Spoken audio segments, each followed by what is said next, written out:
ذکر صلوات بہت عظیم عبادت اور بہت عظیم نعمت ہے۔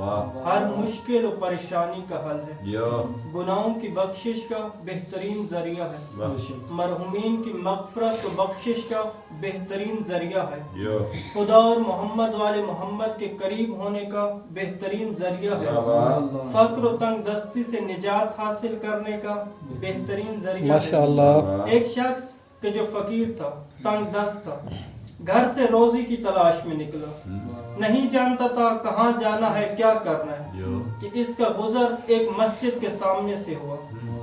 دیکھا مسجد میں ایک واعظ ممبر پہ بیٹھا ہے جو لوگ کر رہا ہے اور صلوات کی تشویق دلا رہا ہے، لوگوں کو کہہ رہا ہے کہ اگر مالدار شخص صلوات پڑھے تو خدا اس کے رزق میں برکت ڈال دیتا ہے، اور اگر فقیر صلوات پڑھے تو خدا اس کا رزق آسمان سے بھیجتا ہے۔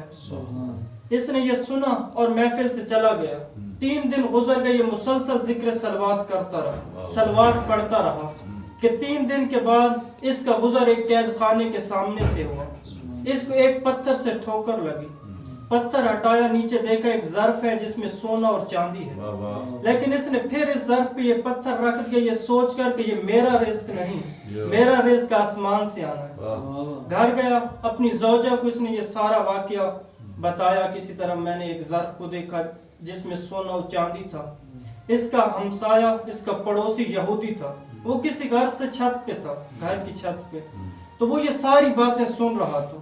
جیسے اس نے سنا اور قید خانے کی طرف گیا اور اس ظرف کو گھر لے کے آیا، جیسے کھولا دیکھا اس میں سانپ اور بچھو ہیں۔ اس نے کہا یہ مسلمان میرا دشمن ہے، اسے معلوم تھا کہ میں چھت پہ ہوں، اس وجہ سے اس نے اپنی بیوی سے یہ باتیں کی۔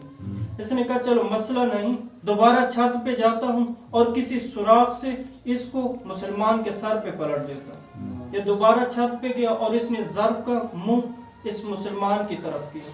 ابھی یہ اور اس کی بیوی یہی باتیں کر رہے تھے۔ اس کی بیوی کہہ رہی تھی کہ تم کس طرح ایک ظرف کو چھوڑ کے آ سکتے ہو جس میں سونا اور چاندی تھا، ہم فقیر تنگ دست، ہمارے پاس کچھ نہیں، تم ایسا کیسے کر سکتے ہو؟ اس نے کہا پریشان نہ ہو، انشاءاللہ ہمارا رزق آسمان سے آئے گا۔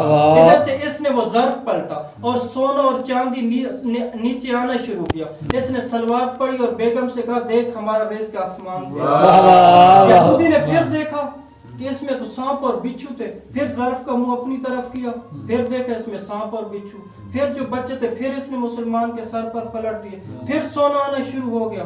تو یہ سمجھ گیا کہ یہ کوئی غیبی راز ہے، اور اس کے ذہن میں جناب موسیٰ کا واقعہ آیا کہ جس طرح دریا کا پانی کچھ لوگوں کے لیے تو پانی تھا لیکن کچھ لوگوں کے لیے خون تھا، تو اس نے مسلمان کو چھت پر بلایا اور مسلمان ہو گیا۔ دیکھیے ذکر صلوات کے صدقے دو فقیر دولت مند ہو گیا اور یہودی سعادت مند ہو گیا۔ ماشاءاللہ، سبحان اللہ۔ صلوات پڑھی محمد۔